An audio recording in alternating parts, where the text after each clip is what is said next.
disruptive defensive tackles do for a defense? He could do a lot. I think it's somebody that you have to uh, definitely be accounted for. I think he makes any linebacker's job a lot easier. Because if you try to come up to me really fast, he's able to get in the backfield and make plays. And so, I'm excited to have him. Excited for him to be on the team, and can't wait until he gets out there. Ben Arthur.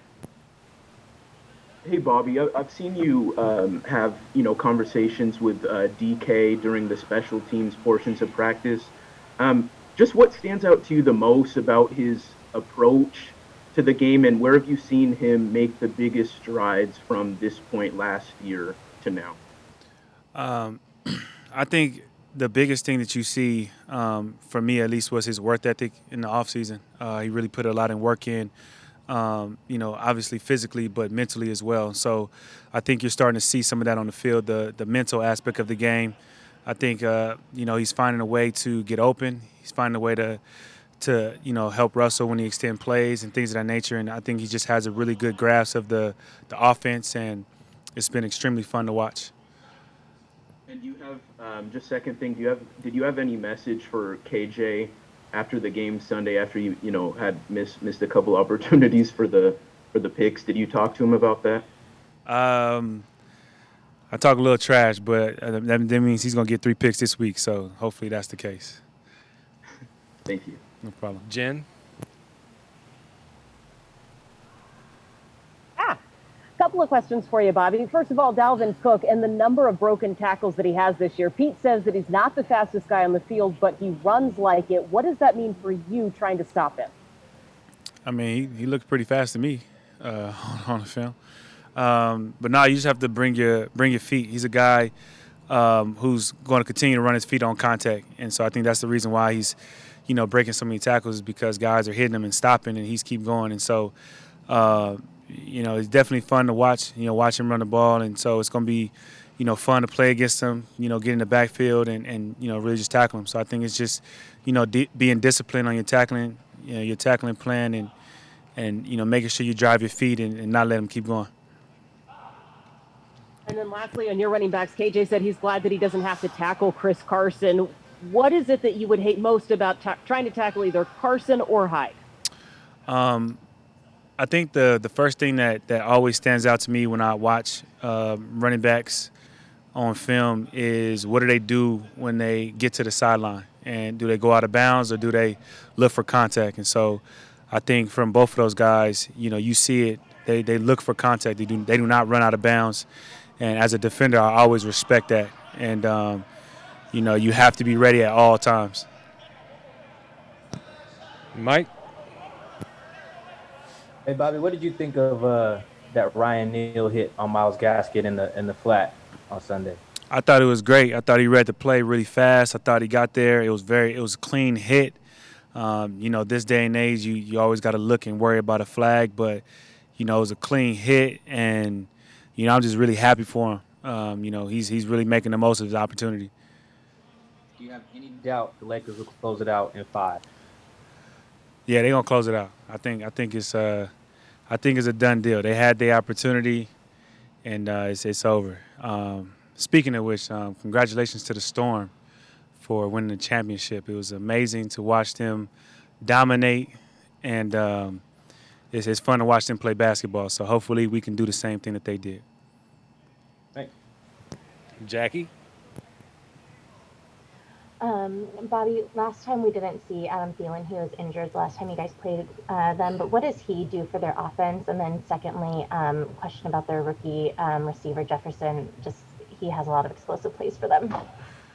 Yeah, as far as the rook, man, I think they're finding ways to get him the ball down the field. And so you got to be, he's fast. He's, looking to make plays. So you definitely have to be ready for him. And Thielen's he's just a playmaker. He knows how to get open. He knows how to find the windows in the defense.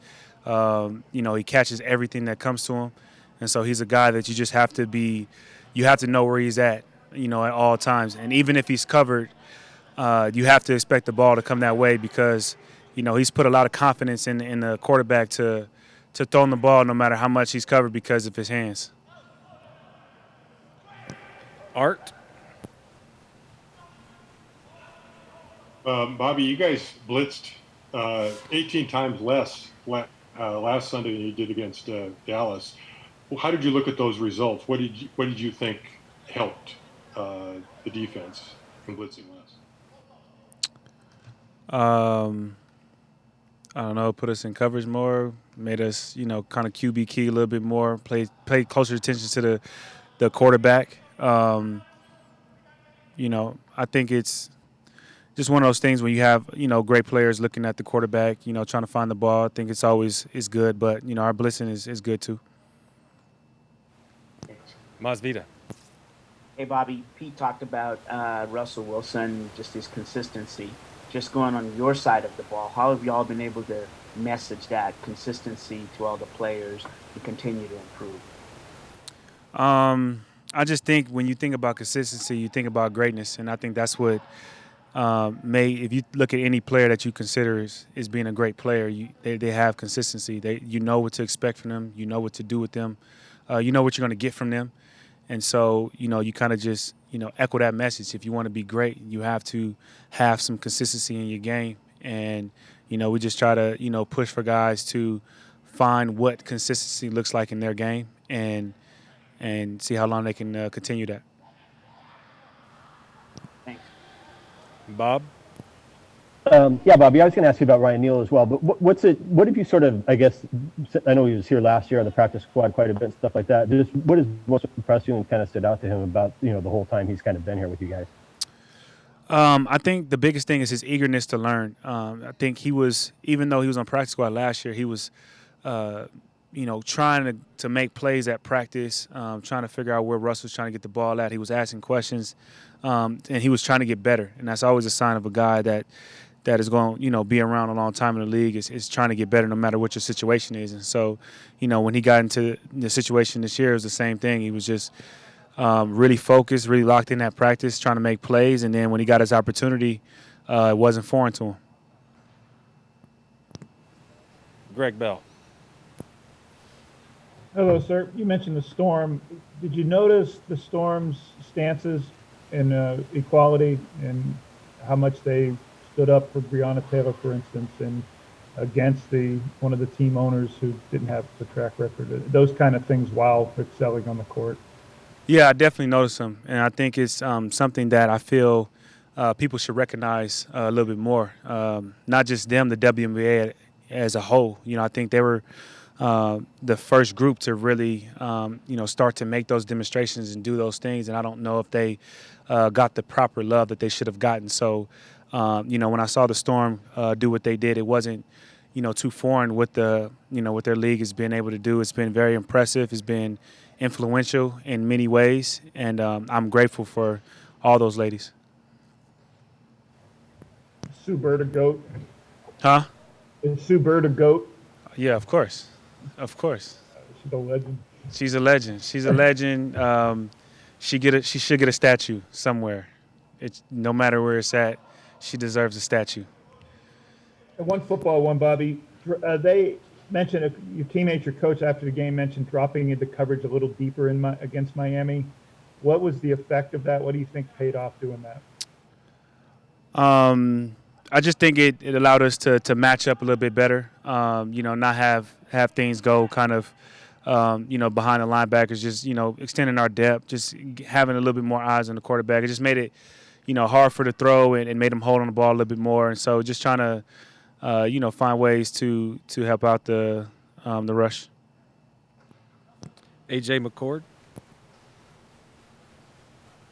Sorry, take me a second. So sort of along the lines of Greg's question, I know a few weeks ago you said you wanted to see the NFL make it easier for players to add names to the list, put their own messages quarter of the way through the season. How do you feel about how the league has made sure that your message of social justice and racial equality have stayed front and center, and what would you like them to do and continue to do? I think they're doing the best they can. I think there's a lot going on, and so I really feel that the demonstrations and everything, they're amazing, but they're not is not the end all be all to everything. You know, we have to really just understand everything that's going on, not just, you know, from voting for the president, but voting for everything else in your city, in your community. You just have to educate yourself and really be honest. So I really feel like that's the biggest thing that I've been focused on is educating, you know, myself on a lot of things that I wasn't aware of probably a few years ago. I'm a vet. Y'all can't get me. My bad. Sorry. Thank you. They was acting like I was a rookie at this. All right. Thank you, Bobby. We're good? Perfect.